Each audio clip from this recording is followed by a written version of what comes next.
Hello all, I am back after a long hiatus of not posting, but I'm really excited to hop in today's movie, which is...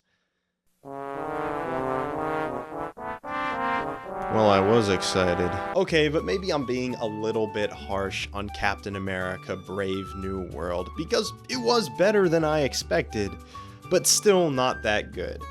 Said every reviewer ever. Yeah, for the most part, outside of like the Disney-hating conservatives and the MCU meat writers, we all seem to pretty much be on the same page with this movie. Anthony Mackie as the new Captain America is pretty likable, but the script didn't really have much for him to do. Red Hulk is by far the best part of the movie with the most emotional impact, and we could all really feel those reshoots with Giancarlo Esposito, where you could just tell that him and Anthony Mackie were not in the same room at the same time whatsoever. And you can just tell they're like trying to stitch together this plot that definitely didn't go through production hell, guys. See, it's all very cohesive. We didn't have to do massive reshoots and rewrites. No, of course not. For most of us, this movie was just mid, plus or minus a positive or negative impression of it. But instead of just diving into all of these narrative issues and cohesion problems and special effects nonsense and reshoots and whatnot, I really just wanted to focus on the one thing that really bothered me about this movie. The thing that just had me perplexed. You just give me one moment, excuse me. This movie should not have been a Captain America movie. This movie should have been a Hulk movie. Yeah, baby. We're going into that portion of my complaint. Minor spoilers for this movie, you have been warned. The Hulk is one of my favorite superheroes of all time. Easily in the top 5, at least my second favorite in Marvel. I'm very partial to Ang Lee's Hulk. I really like the Incredible Hulk. But I cannot articulate my frustration watching this movie, sitting in that chair, seeing all of these Incredible Hulk 2008 characters and plot threads make a return and having all of these great character moments with no Bruce Banner, no Hulk, not even a cameo. And what was especially frustrating about it is that it didn't make sense for him to not be there. In fact, it's weird that Sam Wilson's Captain America is the one in this movie. One of the big complaints, obviously, is that Red Hulk, not General Ross, but Red Hulk is barely in the movie, yet he is all over the marketing. You cannot possibly escape the fact that Red Hulk is going to be in this movie. But I always thought it was weird seeing just Captain America facing off against Red Hulk. It's like kind of a weird matchup. Like, why these two? There's no story there. There's nothing really connecting them. And yeah, they try to tie it to Civil War, but the more powerful tie for the only superhero that would have made the most sense is Hulk.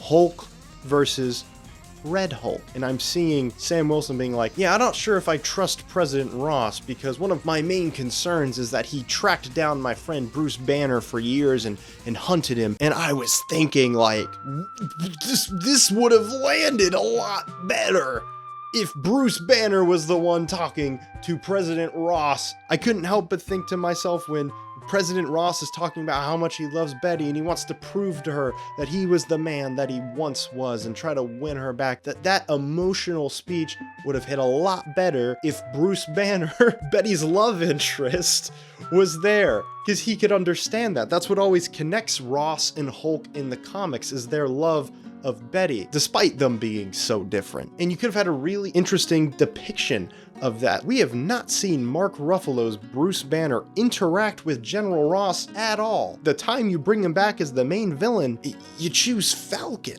Or Captain America, it's Captain Falcon, I don't know. It's just a weird choice, and more importantly, we haven't seen a Hulk movie in a decade and a half, and I'm thinking, what are you waiting for? Hulk is one of your most popular characters. You cannot convince me that he wouldn't put more butts in seats than Ant-Man, who has got 3 movies. Don't just throw this new Captain America to Hulk's sloppy seconds, instead put in the effort to make a good Hulk movie. And it felt like they kind of did that. They were close, but they sewed in Captain America for some reason, which is another thing. I just feel really bad for Anthony Mackie's version because He already had an uphill battle taking over Chris Evans' Captain America after coming off of a show that had mixed reception. He really had to prove himself as why you should like him and have something for people to latch onto. And for me, he just didn't really have that other than being likable, which, look, I appreciate. All right, he was like one of the least annoying MCU protagonists in a long time, but there wasn't anything particularly special about him. There wasn't anything that he had for me to grasp onto. And I wanted to like him, but I just couldn't help but get distracted about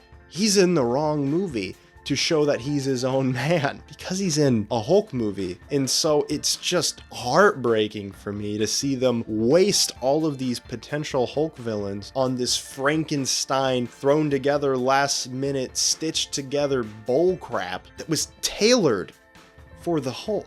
As someone who really likes the 2008 run of Hulk, where it's mostly about Red Hulk actually, and someone who's really loving the current run and the current direction, I'm really just sad to see them waste this character on dabbing and drinking beers or whatever with She-Hulk. Oh, go!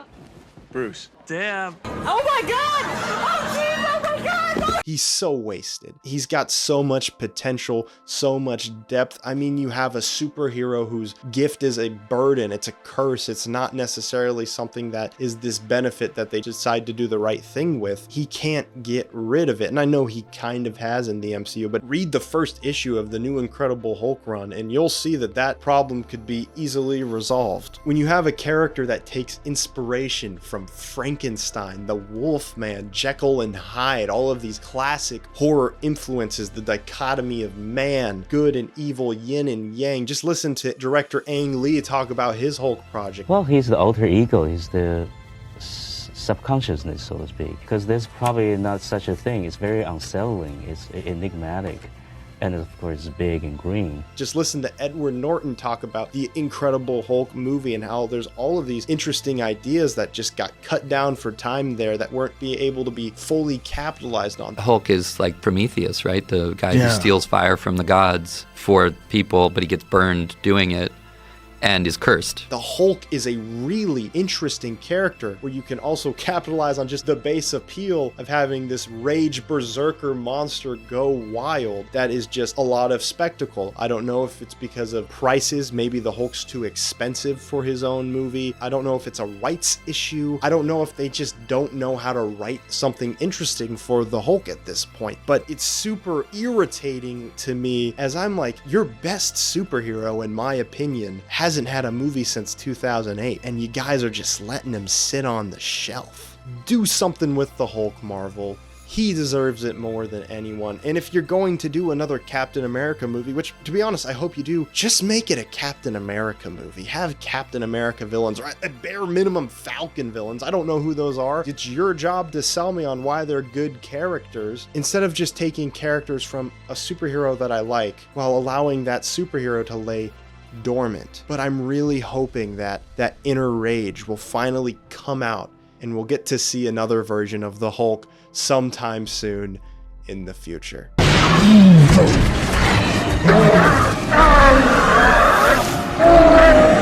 And hey, that's the video. Thank you all so much for watching. If you like this video and you want to see more and you like this type of content style where it's less of a review and me just sort of ranting about one specific thing, let me know in the comments down below. And did you guys like Captain America Brave New World? I mean, I hope you did. I want you guys to have a good time at the movies. Don't just listen to my crackpot opinions. With that, thank you all so much for watching, and I will see you later.